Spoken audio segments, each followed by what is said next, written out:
തേന്മാവിൻ കൊമ്പത്ത് കൊതിച്ചതും വിധിച്ചതും June 29 മുതൽ എല്ലാ ദിവസവും രാത്രി 9 മണിക്ക്. അവിടെ കളരിയോ വച്ചാരാധനയോ മറ്റോ ഉണ്ടോ? ഇല്ല. തെക്ക് കിഴക്കെന്ന് പറയുമ്പോൾ അവിടെ ഒരു ഔട്ട് ഹൗസാ ഉള്ളത്.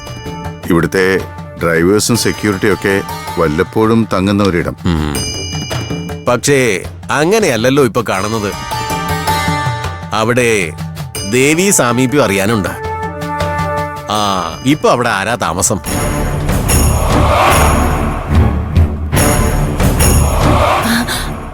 സ്വാമി, മോന്റെ പരിചയത്തിലുള്ള ഒരു പെൺകുട്ടിയും അവളുടെ ഒരു അകന്ന ബന്ധുവാണ്.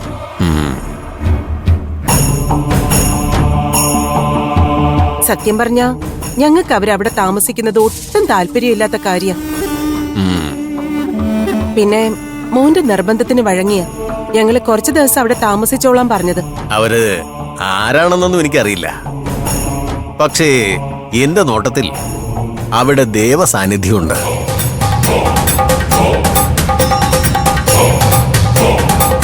അതുകൊണ്ട് ആ ഭാഗം വൃത്തിയാക്കി നല്ല രീതിയിൽ പരിപാലിച്ചു കൊള്ളണം. ഇല്ലെങ്കിൽ അതിന്റെ ദോഷം ഈ വീടിനും വീട്ടിലുള്ളവർക്കും ഭവിച്ചേക്കും.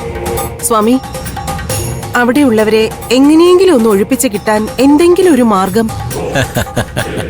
വരട്ടെ, നോക്കാം.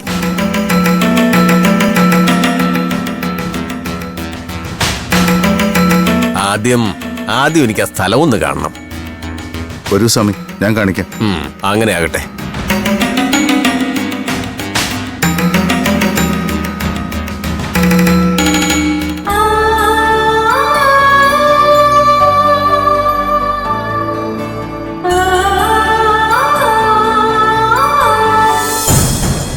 ഒരു സമയം.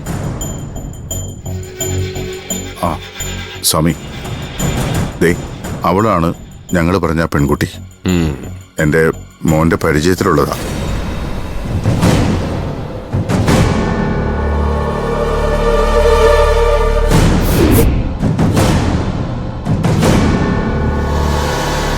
നിങ്ങൾക്ക് താല്പര്യമില്ലെങ്കിൽ പിന്നെ ആ കുട്ടി എന്തിനാ ഇവിടെ താമസിപ്പിച്ചിരിക്കുന്നത്? ഒഴിഞ്ഞു പോകാൻ പറഞ്ഞൂടെ? ശ്രീല പറഞ്ഞില്ലേ, മോന്റെ നിർബന്ധത്തിന് വഴങ്ങിയ ഞങ്ങളത് സമ്മതിച്ചത്. മോനും ആ കുട്ടിയും തമ്മിൽ ചെറിയൊരടുപ്പം.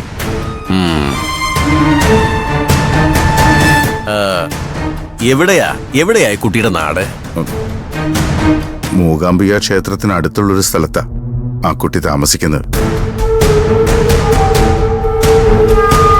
ആ പെൺകുട്ടിക്ക് സംസാരശേഷിയില്ല.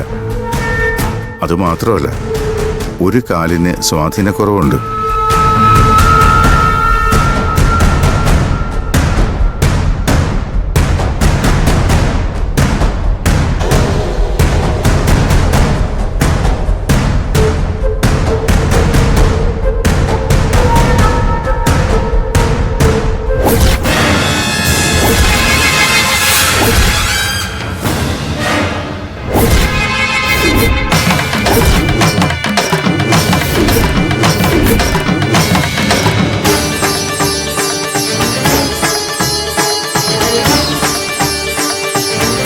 ഔട്ട് ഹൗസിൽ താമസിക്കുന്നവരെ എങ്ങനെയെങ്കിലും ഇവിടുന്ന് ഒഴിവാക്കി തരണം സ്വാമി.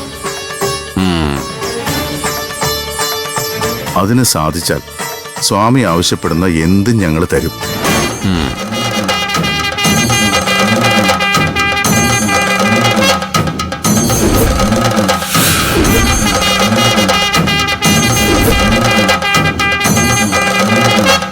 ഇവരാണോ ആ കുട്ടിയുടെ കൂടെയുള്ള സ്ത്രീ? അതെ. അസാധ്യം. ആ സ്ത്രീ കൂടെയുള്ളപ്പോ ആ പെൺകുട്ടി എവിടെന്ന് പറഞ്ഞു വിടാൻ പറ്റില്ല. അതെന്താ അങ്ങനെ? അതങ്ങനെയാ. നിങ്ങൾ ആദ്യം അവരെ പറഞ്ഞു വിടാൻ നോക്ക്. അല്ലാതെ എനിക്കൊന്നും ചെയ്യാൻ പറ്റില്ല. അവരെ പറഞ്ഞു വിട്ടാൽ പിന്നെ നമുക്ക് ആ കുട്ടിയുടെ കാര്യത്തിൽ എന്തെങ്കിലും ഒരു തീരുമാനം ഉണ്ടാക്കാം.